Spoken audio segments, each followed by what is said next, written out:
Bonjour tout le monde, aujourd'hui j'accueille mon ami et ancien collègue Aziz Taouzari. Donc Aziz, vous le savez, est un aventurier de l'extrême. Pour ceux qui ont suivi ses aventures, j'en fais partie depuis le début. Donc bah voilà, hein, on va essayer de découvrir ensemble aujourd'hui le projet Shaman que Aziz met tout doucement en place. Il devrait partir fin 2023 si les fonds sont là. Et bah voilà, Aziz, bonjour. Salut Nico. Aziz, pourquoi la Mongolie? Qu'est-ce que chaman? Avec qui tu pars? Tout ça, quoi. C'est vrai que ça fait beaucoup de questions T'as vu? effectivement, quand on y associe projet chaman et ancien militaire, il y a un truc qui va pas. En première instance, on se dit mais ils vont danser sous la pluie en pleine Mongolie. Qu'est-ce qu'ils vont faire? Mais en fait, on n'y est pas du tout. La Mongolie, j'y ai pensé justement, comme tu le disais, à ma première aventure, parce que j'ai passé un mois seul à cheval. Et j'ai trouvé ce territoire vraiment magique. Et j'avais réitéré la Mongolie avec Sandrine, qui était partie faire un séjour de 2 semaines. Et ça avait apporté beaucoup de changements dans sa vie. Et force est de constater, entre son expérience et la mienne, je me suis dit, il y a peut-être quelque chose à faire pour les blessés psychologiques des armées. Parce qu'effectivement, comme tu le sais, donc parmi nos anciens collègues, il y a ceux qui partent en mission et ça se passe très bien, et il y en a beaucoup qui ont connu des scènes de guerre, des scènes difficiles, des mutilés, des morts, et on en garde une trace indélébile dans le cerveau. Donc certains vont déclencher un stress post-traumatique dès leur retour, certains vont se déclencher 2, 3, 4, 5 ans plus tard, et ça a été traité que très tardivement en France. Donc on l'a pris en compte depuis l'Afghanistan, l'engagement de la France en Afghanistan, alors qu'en fait on trouve dans les écrits des premières traces du stress post-traumatique depuis la Première Guerre mondiale. Donc mine de rien, entre le moment où on l'a découvert, qu'on sait que ça existe, et le moment où on l'a vraiment pris en compte dans le soin de nos soldats, ça a mis beaucoup de temps. Alors effectivement, l'armée met beaucoup de choses en place, et c'est très bien. Mais je pensais en fait leur donner l'occasion de vivre une aventure à travers cette expédition qu'on appelle Shaman, pour les aider justement à aller sur la voie de la reconstruction. Pourquoi? Parce que souvent les soldats, il y a à peu près 300 cas de stress post-traumatique officiels déclarés par an. Autant dire qu'il y en a beaucoup qui ne sont pas encore déclarés ou qui ne se déclarent pas pour un tas de raisons. Et eux, une fois qu'ils sont pris en compte, s'ils sont pris en compte et correctement, ils sont cadencés par des séances de psy, de kiné, etc. Donc leur vie est cadencée, malheureusement ils perdent beaucoup en autonomie. Et justement, cette aventure va leur permettre d'une part de reprendre un peu le pouvoir de leur vie, d'être décisionnaires de ce qu'ils vont faire, et le fait de partir en Mongolie, ça les déconnecte complètement de ce qu'ils ont connu à la fois en France, de leur environnement, de leur famille, sont livrés à eux-mêmes pour qu'ils reprennent un peu le pouvoir de leurs décisions, de leur vie, et d'être complètement autonomes par la suite, comme une sorte de tremplin, en fait, un gros booster qui va leur permettre de passer complètement à autre chose par la suite. En fait, c'est le pari que je fais à travers cette aventure, parce que ça n'a jamais été fait dans le format qu'on va le faire. Jamais fait, parce que souvent il y a des initiatives à travers quelques aventures qui sont très bien. Quelqu'un qui n'a pas été bien, qui a été soigné, va partir en kayak au bord de la Loire. Certains vont faire l'ascension du Kilimandjaro. Donc c'est de belles initiatives, mais en revanche, quand on les voit faire ça, on ne sait pas pourquoi ils le font. On sait qu'ils ont été blessés, mais on ne connaît pas l'histoire. Alors, avant de finalement te poser une autre question, qui sont les participants? En fait, il y a plusieurs profils. On est au total 4, plus moi 5. On a François qui a fait différentes opérations extérieures, dont 2 fois l'Afghanistan en tant que soignant. Donc lui, il a quitté, il y a quand même un sacré moment dans les années 90, l'armée. Donc il a été déclaré en tant que stress post-traumatique, mais il a été déclaré dans les débuts. Donc lui, il a connu les débuts de la prise en charge, qui était un peu maladroite, un peu lente. Donc ça, c'est un profil intéressant, parce qu'il va pouvoir parler de son parcours quand les prises en charge ont débuté. On a Mathieu qui est un soldat qui est en passe de quitter l'armée, qui est en pleine reconversion d'ailleurs. Et lui, il a eu une prise en charge autour de 2019 de mémoire. Donc lui, il a bénéficié d'une super prise en charge. Donc lui, il va pouvoir nous donner le regard d'un soldat qui a été très bien suivi. Donc ça donne 2 visions différentes. Un où ça a été compliqué, l'autre où ça a été entre guillemets facile, même si ce qu'il a vécu est difficile. Notre troisième participante, c'est Marion. Alors elle a un profil intéressant parce qu'elle n'a pas été concernée directement par le stress post-traumatique, mais elle l'a été en tant que soignante, parce que c'est une infirmière qui a quitté l'armée il y a à peu près 1 an. Et elle a fait partie du service de l'hôpital d'instruction des armées du côté de Percy à Paris, qui traite essentiellement des EVASA, donc des évacuations sanitaires, donc des soldats blessés en opération qui ont pu être rapatriés en France. Donc elle a pu à la fois accompagner des soldats qui ont été atteints de stress post-traumatique, qui ont été mutilés, amputés. Donc elle a ce regard de soignant à travers le stress post-traumatique. Et dans le même temps, elle a été aussi mariée avec un soldat qui est atteint de stress post-traumatique. Donc elle a aussi le regard de l'aidant. Parce que forcément, Mathieu comme François, en étant blessés, forcément, il y a eu leurs épouses qui ont dû mettre leur vie un petit peu de côté pour l'accompagner. Parce que c'est assez compliqué à prendre en charge. Il faut les surveiller tout le temps parce que eux ont du mal à se gérer eux-mêmes. Parce que c'est une maladie qui reste quand même invisible, mais très, très, très visible pour eux, pour le blessé. Et ça permet aussi de faire un clin d'œil aussi à tous ces soignants, donc ces personnes de l'ombre qui ont un rôle indispensable justement pour l'accompagnement de nos blessés. Et on a un dernier profil, alors il est assez particulier parce qu'il n'est pas encore sûr, donc ça va être soit une influenceuse YouTube dans le domaine du voyage, qui elle va nous aider à rayonner en fait le projet, qui malheureusement aujourd'hui les réseaux sociaux sont incontournables en termes de communication, mais dans le même temps sa personnalité fait que ça va les aider aussi durant ce chemin d'aventure, parce qu'elle a pas mal baroudé, et entre autres elle connaît aussi la Mongolie. Ou peut-être, et je dis bien peut-être, on a peut-être une personne de 80 ans, donc Marie-Hélène, qui elle en fait sa particularité, et c'est une fille d'un soldat qui a fait la Première Guerre mondiale. Et son papa malheureusement décédé, il n'y avait pas de traitement du soldat blessé à l'époque, donc il était atteint aussi de stress post-traumatique, mais comme il n'y avait pas de suivi, pas de traitement, il a malheureusement fini alcoolique, violent, et du coup ça a eu de gros séquelles dans la vie de cette femme, Marie-Hélène, qui a eu une vie par la suite très compliquée, et c'est un clin d'œil aussi pour le traumatisme secondaire, c'est-à-dire un soldat qui n'est pas soigné va forcément avoir des répercussions sur les enfants ou l'entourage. Et derrière, la pauvre Marie-Hélène par exemple, elle a des traces qui la suivent de par son papa. Il n'y a que très récemment où elle a fait un chemin de reconstruction en ramenant les cendres de son père du côté de sa ville ou son village d'origine, une façon pour elle de pardonner un petit peu tout ce qu'elle a vécu avec lui, et où il n'était pas totalement responsable, enfin il est responsable de ses actes, mais il n'en était pas totalement conscient parce que malheureusement il n'a pas été suivi. Tu as répondu à pas mal de questions avec le laïus que tu viens de faire. La thérapie par le voyage, alors pour toi déjà, est-ce que ça marche ? Est-ce que ça marcherait ? Comment ça va se mettre en place ? Alors ça c'est mon point de vue, donc c'est pas une vérité absolue, mais en ce qui me concerne, oui ça marche, parce que avant de pouvoir emmener ces gens-là, avant d'emmener Mathieu ou autre, je l'ai déjà fait pour moi. Je me rappelle à l'époque, on avait préparé ma première aventure, d'ailleurs tu m'avais beaucoup aidé tant au niveau du matériel, de l'hébergement, du tracé d'itinéraire, enfin c'était un vrai casse-tête, parce que c'était la première fois que je le faisais, donc préparer une aventure de 8 mois en l'espace de 2 mois, c'est assez restreint. Mais j'avais besoin de ça en fait pour me reconstruire déjà moi personnellement. Et sur ces 8 mois, je me suis rendu compte effectivement, certains vont avoir besoin d'une psychanalyse qui va durer 20 ans, pourquoi pas. Moi je suis pas spécialement fan pour l'avoir testé. Je parle dans mon cas, les maladies mentales lourdes, etc., c'est un autre sujet. Et c'est pas le débat du jour. Et moi je sais que ça m'a fait du bien. Pourquoi ? Parce qu'en fait, on a parfois besoin d'une seule chose pour aller mieux, c'est ce qu'on appelle prendre une décision. C'est tout con. Déjà, moi j'ai pris cette décision qui a débloqué beaucoup de choses. Et dans le même temps, les meilleures leçons qu'on retient souvent, c'est la vie qui nous la donne. C'est pas un psy qui va te dire quoi faire, et encore s'il te parle. C'est la vie, et c'est ce qu'on expérimente, et l'expérience, c'est ce qu'on fait aux enfants d'ailleurs, c'est par l'expérience qu'on grandit. Et comme la vie est imprévisible, on peut rien prévoir du tout, justement c'est là où on retient le plus de leçons. Et moi je sais que ça m'a beaucoup aidé à avancer, c'est pour ça que je propose ce voyage dit thérapeutique à nos soldats. Et Sandrine l'a expérimenté, je sais que ça l'a beaucoup aidé, donc j'ai aussi un exemple.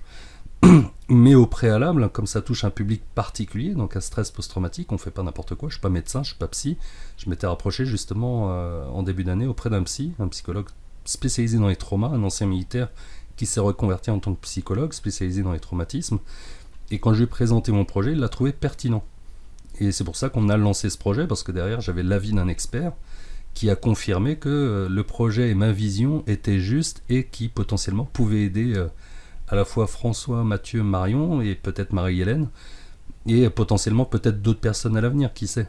Et donc là c'est un pari. qu'on est en train de faire, et ce pari, j'en suis persuadé qu'il va marcher. Très bien. Aziz, comment vous allez médiatiser un petit peu tout ça? Est-ce que vous filmerez avec vos smartphones? Est-ce que, voilà, avant de parler un peu du parrain du projet, comment ça va se passer? Bah, dans un premier temps, on fait quelques campagnes évidemment sur les réseaux sociaux, déjà pour faire connaître un peu le projet. Mais en fait, l'idée sur place, ça va être surtout de filmer. Parce que la finalité de ce projet, en plus d'aider ceux qui vont partir avec nous, donc il va y avoir un résultat immédiat, et ben en fait, on va le filmer pour en faire un film. C'est pour ça qu'on est 5 avec moi, mais il y a aussi 2 autres personnes. Jean-Michel Jorda, qui est conférencier, réalisateur, il a réalisé une 30aine de films, donc il a une sacrée expérience. Il a déjà fait la Mongolie d'ailleurs à vélo.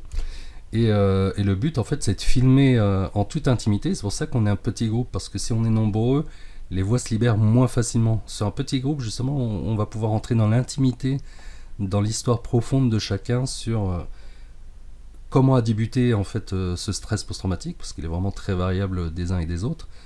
Par quoi ils sont passés, et en fait, ce voyage va les amener notre point de départ, leur traumatisme. Et au fil du voyage, on va voir comment ils vont se libérer, se dépouiller en fait de tout ce qu'ils ont vécu, et on va les suivre sur leur cheminement, sur leurs réflexions, comment les aidants, leurs épouses autres les ont aidés, donc on va les incorporer dans le film, de façon en fait à la fois faire connaître au grand public ce que vivent les soldats, parce qu'il est malheureusement on ne connaît pas ce qui se passe réellement chez eux, et aider peut-être certains de nos camarades qui beaucoup sont aussi dans le déni, qui veulent absolument pas entendre parler de psy parce que c'est considéré pour eux comme de la faiblesse. Alors qu'au contraire, c'est plutôt une force que de reconnaître ce qui ne va pas chez soi. Et c'est un clin d'œil pour eux. Donc c'est faire connaître au plus grand nombre ce qu'un soldat peut vivre, malheureusement, en OPEX. Parce qu'en fait, on ne sait pas ce qui se passe à l'extérieur. Et il y a une autre question qui me vient à l'esprit, c'est certains vont dire, oui, mais ils ont choisi d'y aller. Ouais, enfin au même titre qu'un éboueur, s'il se casse le bras parce qu'il a mal tendu la poubelle, je ne sais quoi, on va pas lui dire il l'a choisi. Oui, il a choisi ce métier. Et bon, je vais plutôt lui dire merci, parce que s'il n'était pas là, qui le ferait? Le soldat, on peut lui dire, effectivement, on peut en penser ce qu'on veut, mais en attendant, c'est parce qu'on a cette liberté de dire il l'a choisi, c'est parce qu'on ne sait pas ce qu'il fait au-delà de nos frontières. Et moi, je leur dirais plutôt merci, parce que si on est dans un pays libre comme la France, on peut le critiquer à tout niveau, mais quand on va faire un tour un petit peu ailleurs, on se rend compte qu'on n'est pas si mal, déjà d'une part. Et d'autre part, si on vit avec autant de liberté, d'être capable de limite insulter un président, et t'es pas mort le lendemain, dans certains pays, tu vas finir dans les fondations d'une maison et personne ne le saura, mais c'est parce que certains ont combattu justement pour qu'on ait cette liberté aujourd'hui. Et on peut pas leur dire vous l'avez choisi, débrouillez-vous. Non, heureusement qu'ils sont là, parce que s'ils n'étaient pas là, qu'ils le feraient déjà nulle part. Donc, et ils le font à notre service. Donc de façon totalement désintéressée, donc ils travaillent pour le service d'eux. Donc là, pour le service de leur pays, de leurs compatriotes, des citoyens. Mais, et donc moi je pense que la moindre des choses, c'est de les remercier et de pouvoir contribuer à des initiatives comme la mienne, mais comme d'autres projets. Donc c'est une façon de reconnaître un petit peu tout ce qu'ils font pour nous. Très très bien. Qui est le parrain de ce projet, Aziz? Alors le parrain, il est assez intéressant, parce que j'ai choisi Alain Figelrath, qui est un acteur, comédien, cascadeur, et qui a fait pas mal de films, entre autres les films comme Tekken 2, on le voit apparaître face à un combat avec Liam Neeson. Il a fait le 36 quai des Orfèvres et bien d'autres. Il a fait pas mal de séries, même très récemment. Mais ce qui a retenu mon attention avec lui, en fait, c'est qu'il avait fait une série qui s'appelle L'Insider. Ouais. L'Insider, il était passé à la télé, je sais plus sur quelle chaîne. C'était 2 saisons, 12 épisodes en tout. Et en fait, il avait fait le choix de filmer les meilleures unités d'élite au monde. Donc il avait fait des immersions à travers un reportage qui dure à peu près une 50aine de minutes. Et il avait, entre autres, fait un reportage sur le 13e RDP, donc une unité dont j'ai fait partie, qui est une unité des forces spéciales. Et donc du coup, il est connu du milieu des armées, des forces de l'ordre. Donc il fait beaucoup d'initiatives pour les policiers, le RAID, les forces spéciales et d'autres unités, quelles qu'elles soient. Et puis c'est un homme de grand cœur, c'est un homme qui est très accessible. Donc je lui avais envoyé un premier message sur LinkedIn, je me suis dit ça coûte rien de lui demander de nous parrainer. Il m'avait répondu une fois. Après il y a eu un gros blanc qui a duré des mois, mais parce qu'il est très, très occupé sur différentes séries. Et puis à un moment, je lui ai demandé une dernière fois à travers les réseaux s'il pouvait être le parrain de notre projet.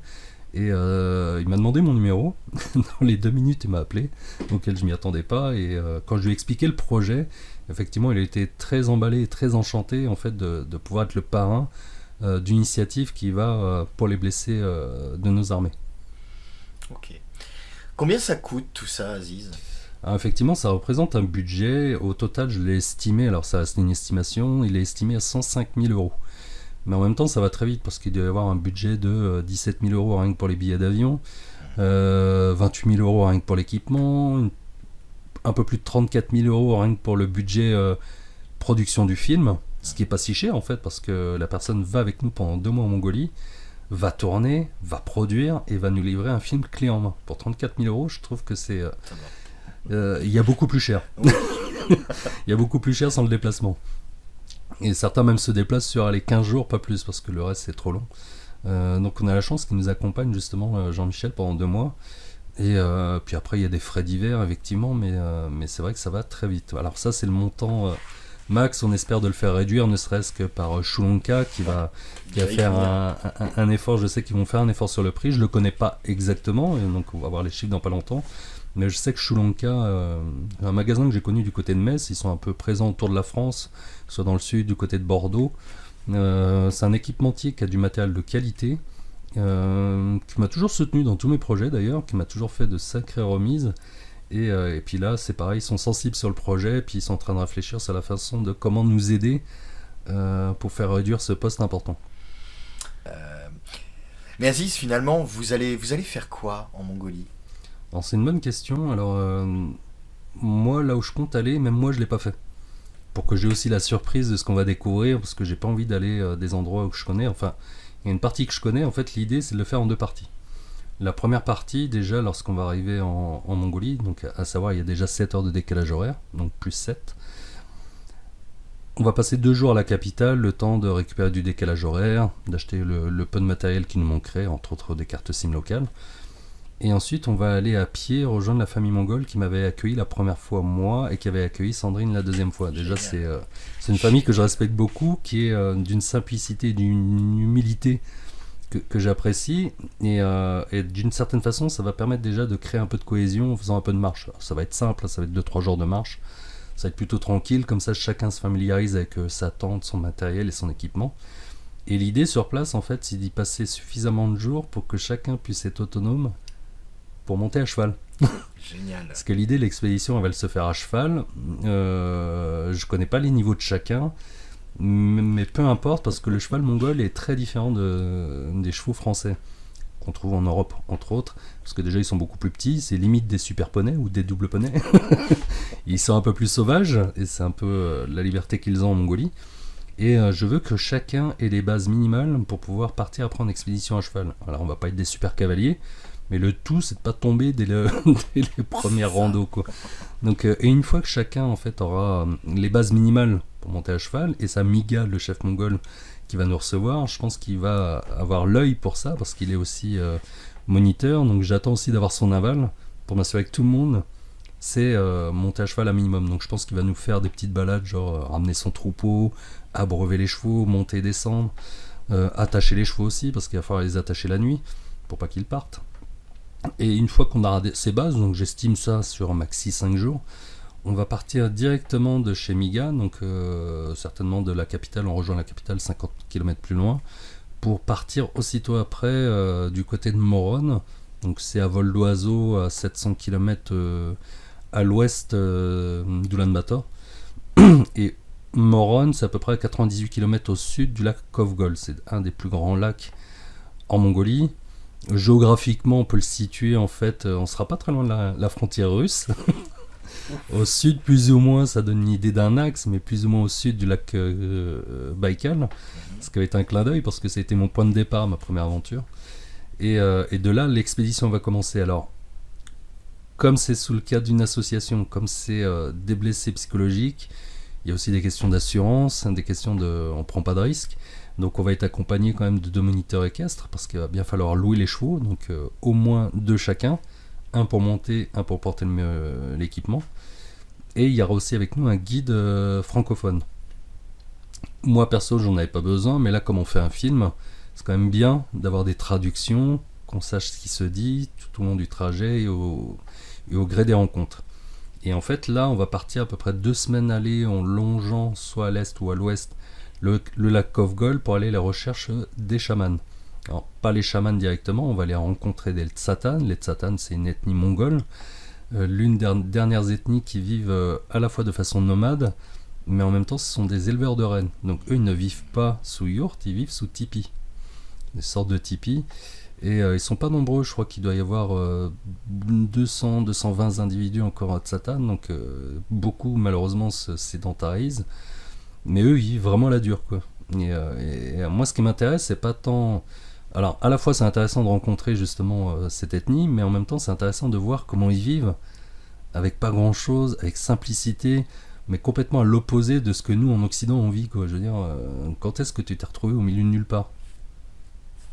Pas possible de notre côté. Peut-être rapidement en voiture lorsque tu vas à la Meuse et Par exemple, comme on a fait hier où il n'y a pas grand chose autour sur certains kilomètres, mais c'est pour partir d'un point A à un point B en voiture, alors que là on va rencontrer rien, et ce rien en fait est un tout parce que ça te ramène vraiment à l'essentiel, donc te concentrer sur toi, tes ressentis et vivre à ton rythme, et c'est ça que je recherche. Après, l'expérience chaman, c'est un clin d'œil parce que d'une, je vais t'accompagner par une experte, une anthropologue spécialiste des chamans mongols, de façon à pouvoir aller à la rencontre entre guillemets des vrais chamans, parce que malheureusement en Mongolie comme partout ils n'échappent pas au business, donc il y a des pseudo-chamans juste pour le folklore, mais nous on veut rencontrer les vrais, je veux dire de façon immersive. Et c'est intéressant aussi de voir le contraste entre les guérisseurs d'avant, comment ils faisaient pour soigner les gens, parce que les chamans ça reste des guérisseurs, et comment et mettre en contraste les techniques d'aujourd'hui avec le MDR, des techniques un peu psy, pour accompagner le stress post-traumatique. Et après, chacun est libre ou pas de vivre une expérience chamanique. Là-dessus, il n'y a pas de règle. Je veux dire, si François ou Mathieu veulent le vivre, libre à eux, tout en étant accompagnés, et qu'on explique les pathologies de chacun de façon que le chaman sache à qui il a affaire. Et ceux qui ne veulent pas le vivre, je veux dire, ils ont tout aussi le droit, ils auront aussi raison. Donc le but, c'est de vivre une expérience avec le respect de chacun et ses envies sur le moment. Aziz, on est début septembre. Oui. Déjà, j'en ai pas parlé tout à l'heure, mais il me semble que tu as une association pour récolter tout ça.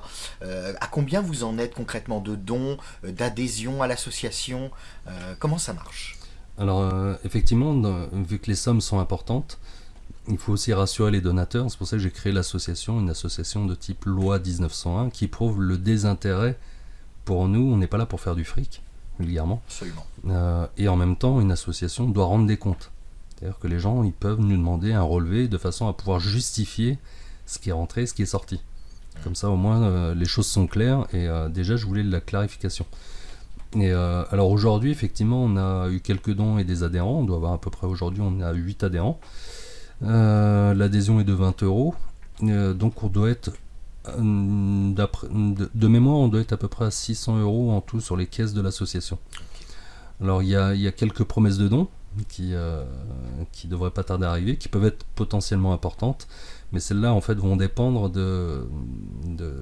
du service de santé des armées, en fait, 2 associations qui ont potentiellement beaucoup de moyens, sont prêts à nous aider, mais ils veulent s'assurer, parce qu'il y a beaucoup d'initiatives pour les blessés, ils veulent s'assurer que ce projet va concrètement aider ceux qui partent, et va concrètement aider les blessés. Donc ils veulent une attestation du service de santé des armées, qui puisse attester de la pertinence de ce projet, et à partir du moment où on leur fournit cette preuve, on a déjà une à travers le psy qui a donné une attestation qui va dans ce sens, mais ils veulent celle d'un médecin des armées.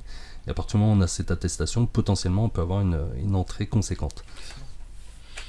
Et après on attend effectivement, comme je te le disais, le retour de Shunka pour savoir à quelle hauteur en fait la facture de 28 000 euros va être réduite à travers soit du don de matériel ou soit des remises importantes sur le matériel qu'on prévoit d'acheter. Aziz, tout à l'heure je disais en intro, ce serait sûrement 2023, mais s'il n'y a pas les fonds, bien évidemment ça ne sera pas 2023, quand il y aura les fonds, ça partira, j'imagine en tout cas. Mais si tout est là au bon moment, quand est-ce que vous partez et combien de temps ça va durer? Ouais, effectivement, c'est une bonne question. Effectivement, si on a les fonds, Le départ serait estimé courant mai 2023. Le plus tard en mai, parce que c'est à ce moment-là que les chevaux commencent à être en forme, parce qu'avant c'est l'hiver. Là-bas, les températures rencontrées, on sera en moyenne à 3 degrés et ça peut descendre à moins 6 la nuit. Bon, après, ça reste des températures convenables. Et pour une durée à peu près effectivement de 2 mois. En fait, l'idée c'est de partir entre 2 vacances scolaires parce que parmi les participants, il y a des pères de famille, dont je suis également. Donc l'idée c'est de partir après les vacances de printemps et de revenir avant les vacances d'été. Donc de façon que ce soit le plus écologique pour chacun, quoi. Alors Aziz, on vient de parler un peu de ton projet. Est-ce que d'autres médias, plusieurs médias, se sont intéressés à ton projet? Est-ce que ça a été un peu médiatisé un peu avant l'interview d'aujourd'hui finalement? Bah, en fait, effectivement, il y a eu quelques médias alors, dans le nord de la France, grâce à François. Il y a eu deux articles de presse. Il y en a un qui est sorti au Ouest France, donc là de mon côté. Et il y a eu France 3 aussi qui s'est intéressé à ce projet parce qu'il le trouvait intéressant dans le fond et dans la forme. Intéressant pourquoi? Parce qu'on est tous des anciens militaires. Parce que ce qu'il faut savoir, et ce qui est normal, et c'est valable dans n'importe quelle entreprise, à partir du moment où vous faites partie d'une entreprise, il y a des codes à respecter dans la communication. Si vous êtes militaire d'actif, déjà vous ne vous exprimez pas, ça va être un officier com qui va parler avec certain formalisme. Et là-dessus, voilà, c'est cohérent, c'est pas que propre à l'armée. Mais comme on est dans des anciens militaires, la subtilité, c'est qu'on est libre de dire ce qu'on veut. Et sans langue de bois. Et c'est justement l'intérêt, c'est pour ça que France 3, entre autres, était intéressé par ça, parce que il n'y a pas d'officier com derrière qui va nous suivre, il n'y a pas l'armée de terre qui va dire attention, ce que vous dites, c'est pas bien. Nous, on va lui dire ouais, c'est vrai. Et alors? Exactement. Et en fait, on n'est pas là pour démolir l'armée, c'est pas l'objectif. Mais en fait, c'est d'être le plus honnête possible sur ce qui marche, mais aussi ce qui marche moins bien. Ce qui se fait de bien, c'est ce qui se fait de moins bien. C'est d'être le plus honnête possible, et ça, c'est quand même une chance. D'être libre de dire ce qu'on veut. Et c'est quand même assez rare lorsque ça touche les armées, quoi. Alors Aziz, j'ai cru comprendre que tu avais envoyé une petite lettre à l'Élysée. Vrai, pas vrai? Ah oui, complètement, mais il n'y a pas qu'à l'Élysée, hein, d'ailleurs. Oh, Effectivement, je m'étais permis d'écrire au président de la République, je me suis dit, après tout, pourquoi pas, et comme c'est... mine de rien, on n'y pense pas, mais ça reste quand même le chef des armées. bien sûr. C'est lui qui est le big boss au-dessus de toute pyramide, c'est lui. Et je me suis dit, pourquoi ne pas l'informer de cette initiative prise pour le blessé? Je me suis dit, ça coûte rien de lui écrire. Effectivement, ça coûtait rien, parce que derrière, on m'a répondu. Alors, lui m'a répondu, mais je pense que c'est pas lui qui a écrit, il n'a pas que ça à faire. Et il y a aussi le ministre des Armées qui nous a répondu, donc je me suis aussi permis de lui écrire, parce que c'est bien beau de prévenir le président, mais c'est bien aussi de prévenir le ministre des Armées. Pourquoi? Alors c'est pas pour faire de la lèche, mais derrière, comme il va y avoir un film, c'est quand même bien qu'il soit au courant. Avant que ça sorte. Parce qu'on sait jamais, c'est ce qu'on appelle le Bien souci sûr. du compte-rendu, Bien la fameuse sûr. phrase qu'on nous sort à l'armée pendant 18 ans d'ailleurs pour moi. Et je préfère qu'il le sache. Comme ça, plus tard, s'il est diffusé, qu'ils disent oui, mais ce que vous avez fait, c'est pas bien. Ah moi je vous ai prévenu, libre à vous de me répondre ou pas, mais vous le saviez. Tout à fait. C'est plutôt en fait pour me couvrir d'une certaine façon et par politesse aussi, Bien sûr. tout simplement. Alors Aziz, il existe déjà des associations qui soutiennent les blessés de l'armée de terre, les blessés psychologiques. Est-ce que certaines sont déjà entrées en contact avec toi pour peut-être promettre, peut-être que toi tu es allé vers elles, sans les citer, mais est-ce que ça a été fait ça? Alors ça a été fait et là-dessus ça va être en 2 parties. Première partie, je veux souligner en fait le rapprochement qui a été fait de Mercedes Crépin, qui est une grosse association, et qui elle a une super idée, c'est qu'elle se rend compte qu'il y a beaucoup d'assos, et c'est vrai qu'en France on a à la fois cette chance, mais effectivement il y a énormément d'associations, et elle se rend compte elle que il y a beaucoup d'associations qui aident les blessés, mais comme elles sont petites, elles ont une portée et une voix qui ne va pas jusqu'aux grands décideurs.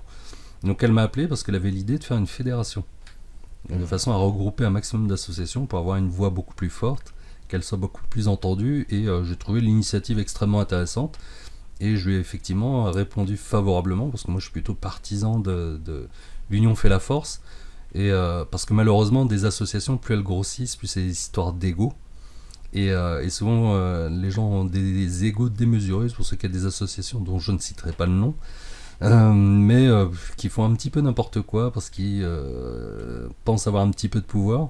Et c'est malheureusement la nature humaine, hein. Donner du pouvoir à quelqu'un, vous verrez ce qu'il en fera. Et c'est pour ça que moi, le regroupement, moi, l'association, j'ai beau être le président, on s'en fout. C'est pour aider des amis, des camarades, des blessés. Quelqu'un peut prendre ma place et c'est ok là-dessus. Et je suis pas là pour défendre Aziz Taouzari à travers ce projet. On défend une association et si elle est fédérée avec d'autres, moi ça me va très bien. Le but c'est d'aider, donc je vais pas rester dans mon coin en disant non, je suis le meilleur, je reste dans mon coin, laisse-moi tranquille. Ça n'a pas d'intérêt. Donc autant être plusieurs et plus on se regroupe et l'union fait la force. Et effectivement à côté il y a quelques associations. Alors il y en a une qui est assez drôle. Pour l'anecdote, parmi nos participants, il y en a un qui fait partie d'une association, donc il est très actif, il est bénévole, et il a fait une demande de subvention, donc au niveau du siège, ils ont dit non, bon, ils ont leur raison, pourquoi pas. En revanche, en fait, comme toute association, il y a le siège, et puis il y a des délégations régionales et départementales. Donc François fait appel à l'association départementale qui se rapproche vis-à-vis de moi, n'étant pas adhérent. Il n'y a pas de conflit d'intérêt. Donc le président local d'un point de vue départemental trouve le projet très bien, il veut nous soutenir à son niveau, donc on parle de 400-500 euros, tu vois, ça va pas haut, mais en revanche, c'est toujours ça de prix. 400 plus 400 plus 400 égale, on peut y aller, quoi. Donc lui, persuadé que ça va marcher, il rencontre simplement, il informe le siège en disant, bah voilà, je vais prendre 400 euros des fonds de l'association départementale pour aider ce projet.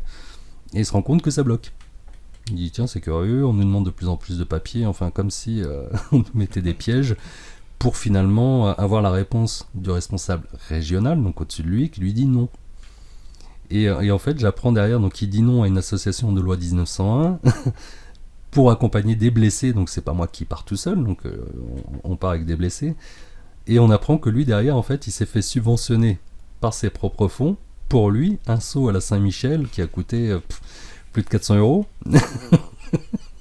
Donc on s'est dit, pour une médiatisation zéro, et des exemples comme ça, il y en a plein. Et moi, ça me fait rire parce qu'il y a des associations comme la mienne, bien d'autres, qui aident concrètement des personnes à travers une aventure. Donc François, Marion, Mathieu vont bénéficier pleinement des bienfaits de ce qu'on va vivre. Et puis d'autres, pour des raisons assez fumeuses, vont s'offrir un saut en parachute au-dessus du Saint-Michel pour la symbolique, pour dire on fait de la com pour la sauce dont je fais partie. S'il l'avait offert éventuellement à un blessé, pourquoi pas. Pourquoi pas, bien sûr. Lui, il est même pas blessé, il saute. Avec une médiatisation zéro. Donc ça a coûté plus d'argent qu'ils en ont récupéré derrière. Donc effectivement, moi je suis heureux qu'ils ne mettent pas ces gens-là. C'est un très bel exemple, Aziz. Et après, effectivement, il y a une autre association, donc je suis assez déçu et c'est bien aussi parce qu'on nous a promis un don et puis pour une raison obscure, le président de la SOS finalement se rétracte en disant bah finalement je vais peut-être pas vous aider, même si techniquement il n'a pas le droit parce que tout est consigné par un PV de CA et donc même s'il n'est pas d'accord, ça a été consigné, signé et validé. Mais ça c'est pareil, même si c'est validé, même si on nous l'accordera plus tard, moi je serais plutôt enclin de dire non. Parce qu'on n'est pas là pour faire la manche, soit on nous le donne de bon cœur, ou soit on ne nous donne pas, et c'est pas grave. J'ai une association qui me dit, bah écoutez, on a déjà aidé 3-4 autres projets, ok je comprends, ça a aidé d'autres personnes, l'essentiel c'est que ça contribue à d'autres personnes. Mais des raisons assez obscures, moi je préfère que les choses soient claires, si on me dit non c'est non, et c'est pas grave. Si on me dit oui c'est oui, mais c'est pas oui mais... Incroyable. Donc voilà, mais après effectivement on a ces associations, mais après c'est chacun est libre de nous aider. Donc là je repense entre autres à d'autres soutiens comme par exemple la sénatrice de Gironde qui est la vice-présidente de l'Assemblée nationale, donc Madame Nathalie Delattre, qui j'avais écrit d'ailleurs dans les débuts du projet, qui a été très intéressée, qui a posé quelques questions effectivement et qui a tenu que je lui envoie de temps en temps des messages pour lui donner un petit peu le déroulé et les avancées de notre projet. Donc elle le suit, notre projet, avec grand intérêt. Je me suis aussi rapproché de la commandant Vienne, qui est la chef de la cellule décentralisée de la CABAT. Oui. Donc la CABAT, c'est la cellule d'aide aux blessés de l'armée de terre, et dont j'ai fait la présentation du projet du côté de Bordeaux. Et elle a beaucoup aimé la pertinence du projet, le sérieux dans lequel il a été monté. Et on est souvent en contact régulier parce qu'elle nous donne un coup de main, elle essaie de nous rapprocher avec d'autres partenaires. Et elle veut absolument que ce projet aboutisse. Et c'est pour cette raison que je la tiens régulièrement informée des avancées du projet. Et puis on a de très bons rapports. Donc ce qui est bien dans cette aventure, c'est que ça me permet aussi de rencontrer des gens comme elle. Donc je parle de la commandant Vienne, effectivement, mais commandant Vienne a une équipe. Et ils sont plusieurs, effectivement, à aider les blessés. Donc ils font régulièrement un tour une fois par semaine à l'hôpital d'instruction des armées qui s'appelle Robert Piquet du côté de Bordeaux pour soutenir en fait les blessés malheureusement nombreux sur place. Et je trouve que leur initiative est intéressante aussi à citer parce que quand on est militaire on entend parler de la CABAT, mais CABAT, cellule d'aide de blessés de l'armée de terre, comme il y a la même chose pour l'armée de l'air, service de santé, enfin chaque armée a sa cellule d'aide aux blessés et c'est important de le citer parce que quand on n'est pas militaire on ne connaît pas cet environnement. Aziz, avant ton projet, j'ai appris qu'il y avait des maisons, d'ailleurs, qui étaient créées pour accueillir les blessés, donc les syndromes post-traumatiques. Est-ce que tu peux nous en parler? Il y en a combien? C'est où? Alors, effectivement, c'est une bonne question parce que même moi, je les connaissais pas.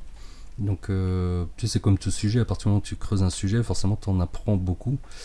Et effectivement, les maisons Athos, ça a été créé en 2021 de façon expérimentale. Donc, c'est une initiative du ministère des Armées. Et c'est une maison pour la réhabilitation psychosociale des blessés psychologiques des armées. Il y en a 3 actuellement en France.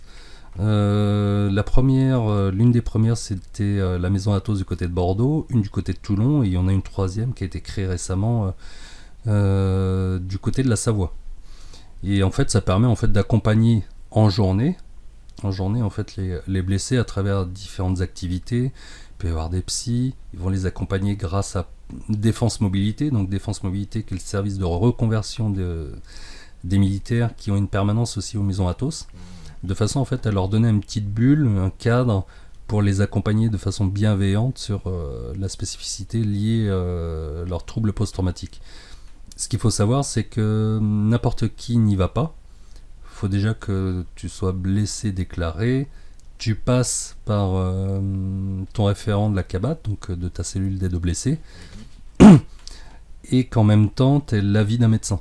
Oui. Donc à partir du moment où tu as tous les voyants qui sont ouverts, tout le monde dit ok, lui, au vu de sa pathologie, il peut, à ce moment-là, tu peux faire partie des maisons Athos, où c'est totalement pris en charge, tu ne payes rien, à la fois des activités sportives, faire de la voile ou autre, des séances de bien-être, peut-être de la sophro, de l'hypnose, etc. Donc toutes ces thérapies alternatives qui peuvent t'aider justement à aller mieux, et tout l'accompagnement qui sont faits par la reconversion pour t'aider à trouver un emploi adapté en fonction de ta pathologie par la suite, quoi. Donc ça reste des maisons intéressantes. J'ai eu la chance de rencontrer justement un des responsables de la maison Athos du côté de Bordeaux, parce que je cherchais à l'époque des volontaires et puis que je trouvais l'endroit pertinent pour à la fois faire parler de mon projet et savoir qui serait tenté de venir nous accompagner sur mon projet. Bon, là où ça a coincé, et en même temps j'en veux pas au président parce qu'il était prêt à nous soutenir, mais c'était sous réserve que ce soit la maison Athos qui faisait le projet Chaman. Alors, lui, je lui en veux pas parce qu'il tire la couette de son côté dans l'intérêt de sa maison. Moi, je ne y voyais pas mon intérêt non plus parce que le stress post-traumatique ne date pas des maisons Athos. Et je voulais pas que ce soit que des militaires qui partent comme si on partait en mission extérieure. Du coup, bon, il n'y a pas eu de soucis par la suite, hein, l'un n'empêche pas l'autre. Mais effectivement, ça reste une initiative très intéressante qui est gérée par l'IGESA. Et c'est amené à grandir de plus en plus, donc c'est pour ça que ça fait un petit peu le tour. Donc pour l'instant on est à Bordeaux, Toulon, Savoie, et peut-être qu'il y en aura du côté du nord, de façon qu'il y en a peut-être différentes maisons autour de la France, quoi. Donc effectivement c'est expérimental depuis 2021, donc ça fait maintenant plus d'1 an que ça existe. Tiens, j'en profite d'ailleurs pour remercier en fait, parce que ce projet en fait il se fait grâce aussi à des personnes qui travaillent dans l'ombre. Donc je pense à Stéphane Paulin qui est un ancien camarade du 13, un super mec d'ailleurs, qui a été dans les débuts à proposer son aide, donc il écrit à beaucoup de partenaires, il cherche des sponsors, il fait profiter de son réseau. Et il fait partie d'ailleurs de l'association, donc c'est notre trésorier général. Comme il ne part pas justement en Mongolie, le fait qu'il gère un peu les sous, il y a un petit côté parti non pris sur le projet. Et je voulais souligner aussi le soutien du général Lebel, donc général de brigade 2e section. On dit 2e section pour des généraux dits à la retraite, entre guillemets, même s'ils sont jamais à la retraite, ces gens-là continuent toujours à travailler. Et lui, c'est pareil, il a beau être général, il est d'une simplicité, d'humilité qui moi, me touche beaucoup. Donc, il fait profiter de son réseau pour nous aider, parce que il a des appuis que nous, on n'a pas. Puis il y a toi aussi, donc on n'a pas parlé de toi, donc je tenais aussi à remercier Guillaume, Nicolas, le petit Nico, qui a toujours été là dès la première aventure, même celle où je suis parti marcher d'Angers jusqu'à Metz, où mon point final était chez vous. Et puis même sur ce projet, d'ailleurs, tu nous aides à travers cette vidéo pour le faire rayonner et grandir. Donc voilà, je tenais à remercier toutes ces personnes qu'on ne voit pas, mais qui sont présentes et qui nous aident à faire grandir ce projet. Aziz, je tenais à te remercier. Alors j'espère que cette vidéo sera portée le plus loin possible. Il faut aider Aziz, il faut aider l'association, il faut aider les blessés psychologiques de l'armée de terre et des autres armées. C'est un syndrome qu'on ne connaît pas, qu'on connaît peu finalement aujourd'hui. Non, ce n'est pas du cinéma, non, ce n'est pas de la comédie. Dans cette vidéo, vous aurez pu voir au fur et à mesure, voir en descriptif de la vidéo des liens qui vous amèneraient éventuellement sur la page de l'association. N'hésitez pas à cliquer dessus, à aider, à vous abonner. Hein. Merci Aziz. Je te remercie Nico, merci pour cette interview en espérant qu'il puisse rayonner et être connu par un maximum de monde. Merci à toi.